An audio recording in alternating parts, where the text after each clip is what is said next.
Hello viewers and subscriber, welcome back to Mamoni's kitchen. আজকের পর্বে আমি আপনাদের দেখাবো কিভাবে খুব সহজেই তৈরি করতে পারবেন মজাদার মুড়ি ঘন্ট রেসিপিটি। আমি আশা করব আপনারা একবার যদি ঘরে তৈরি করে খান ভালো লাগবে। আর আপনাদের যদি কোনো রেসিপির প্রয়োজন হয় তাহলে কমেন্টস করে জানাবেন, আমি তৈরি করে দেখানোর চেষ্টা করব। সো ভিউয়ার, চলুন কথা না বাড়িয়ে দেখে আসি কিভাবে তৈরি করা যায় মজাদার এই রেসিপিটি। Let's go. একটি প্যান গরম করে আমি এখানে 1 কাপ মুগ ডাল দিয়ে দিচ্ছি। এই ডালটা আমি একটু হালকা করে ভেজে নেব।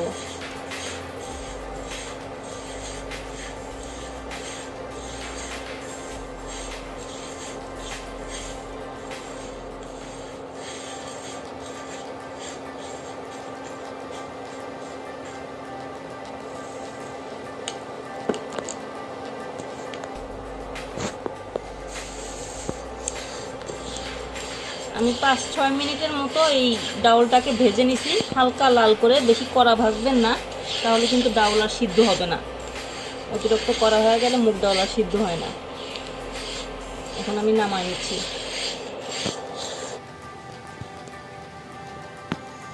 আমি ডাউলটাকে 3টা ধোয়া দিয়ে নিছি ভালোভাবে, আর 15 মিনিট ভিজায় রাখছিলাম। এখন আমি অল্প পানি দিয়ে পুরো পানিটা শুকায় নেওয়া পর্যন্ত সিদ্ধ করে নেব।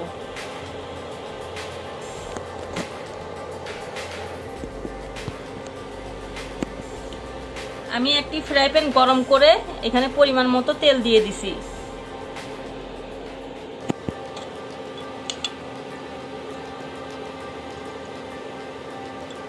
এখন এর মধ্যে আমি 1 চামচ জিরা দিয়ে দিচ্ছি।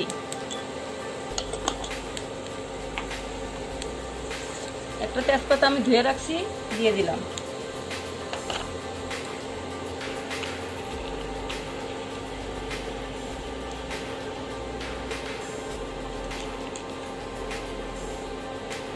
আমি ছোট ছোট 2টা এলাচ দিলাম।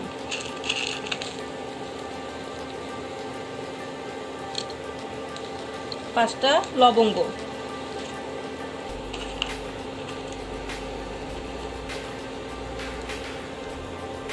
আর অল্প একটু দারচিনি।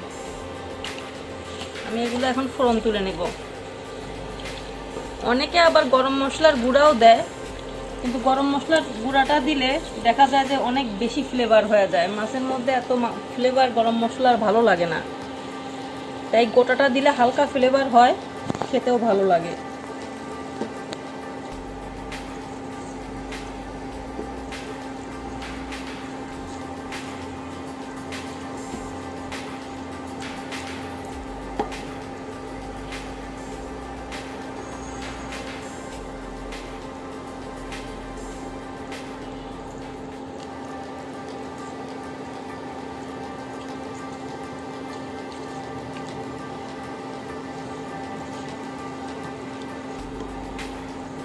আমি 1 মিনিট ফোড়ন তুলে নিলাম।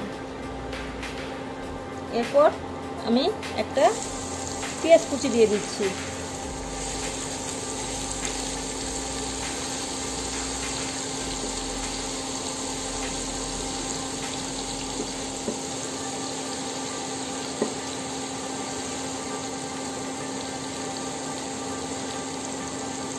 এখন আমি পেঁয়াজটা লাল করে নেব। আমি পেঁয়াজটা লাল করে এখন শুকনা মরিচ দিয়ে দিচ্ছি। 4টা শুকনা মরিচ মাঝখান থেকে ফালি করে দিয়ে দিচ্ছি। আগে শুকনা মরিচটা দিলে শুকনা মরিচটা পুড়ে যায়, কালারটা নষ্ট হয়ে যায়। মরিচটা আমি হালকা লাল হালকাভাবে ভেজে নিছি, খুব বেশি কড়া করি নেই। এখন এর মধ্যে আমি 2.5 চামচ লবণ দিয়ে দিব।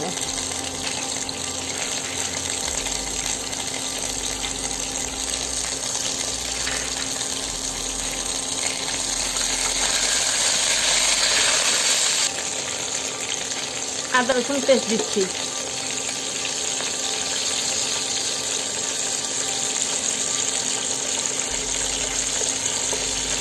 আমি 3 চামচ আদা রসুন পেস্ট দিলাম। আমি 2 মিনিট আদা রসুনগুলো কষা নিছি। এর মধ্যে আমি 1 মুঠ পেঁয়াজ কুচি দিয়ে দিচ্ছি।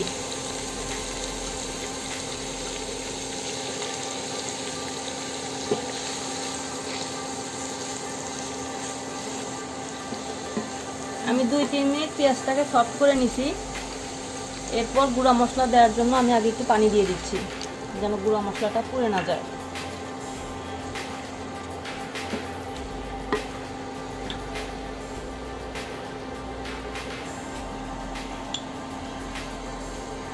হলুদের গুঁড়া দিয়ে দিচ্ছি 1.5 চামচ, মরিচের গুঁড়া দিয়ে দিচ্ছি 3 চামচ,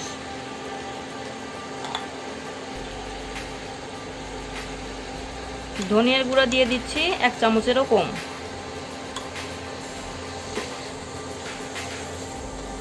এখন আমি মশলাটাকে 5 মিনিট কষায় নিব এই পানির মধ্যে। আমি 6-7 মিনিট মশলাটাকে কষায় নিছি। আমি মুড়িঘণ্ট করব, এই কারণে মাথা সহ আমি আরো 3 টুকরা মাছ দিয়ে দিচ্ছি।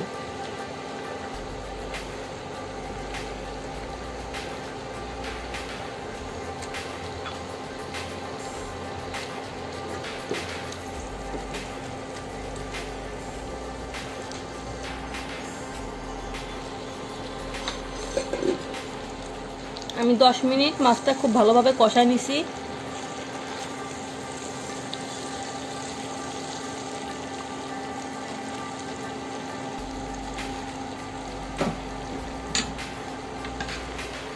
ডাউলটাও আমি পানি শুকায় হালকা সিদ্ধ করে নিছি, খুব বেশি না। এখন ডাউলটা দিয়ে দিচ্ছি আমি।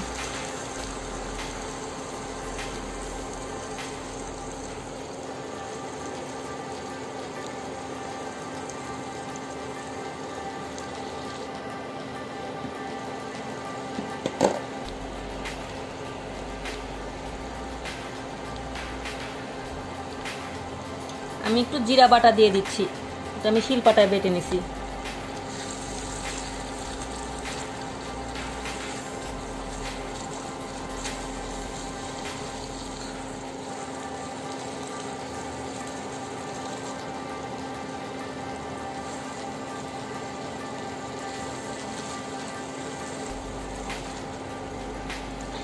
আমি এটা 10 মিনিট যাবত কষাচ্ছি ঢেকে ঢেকে। আমি আর 5 মিনিট কষাবো।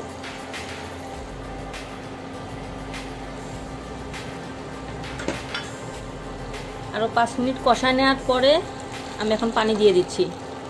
আর অবশ্যই কিছুক্ষণ পর পর নাড়াচাড়া করে দিবেন আস্তে আস্তে, যেন তলায় লেগে না যায়।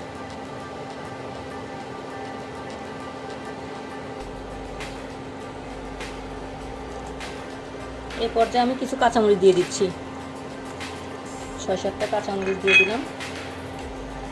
আপনারা কম, যদি ঝাল কম খান তাহলে 2-3টা দিবেন কাঁচামরিচ।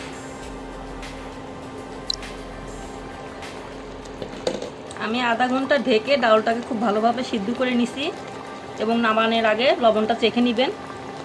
আমি নামানোর 2 মিনিট আগে কিছু ধনিয়া পাতা কুচি দিয়ে দিচ্ছি। ধনিয়া পাতা দিয়ে আমি নামিয়ে ফেলবো। সো ভিউয়ার্স, আজকের এই মুড়িঘণ্ট রেসিপিটি কেমন লাগলো অবশ্যই আপনাদের মূল্যবান মতামত জানাবেন। লাইক, শেয়ার, কমেন্টস করে পাশেই থাকবেন। আপনারা যদি আমার পরবর্তী ভিডিওগুলো পেতে চান তাহলে অনুগ্রহ করে সাবস্ক্রাইব করে রাখবেন এবং পাশে থাকা বেল আইকনে প্রেস করে রাখবেন। ধন্যবাদ সবাইকে।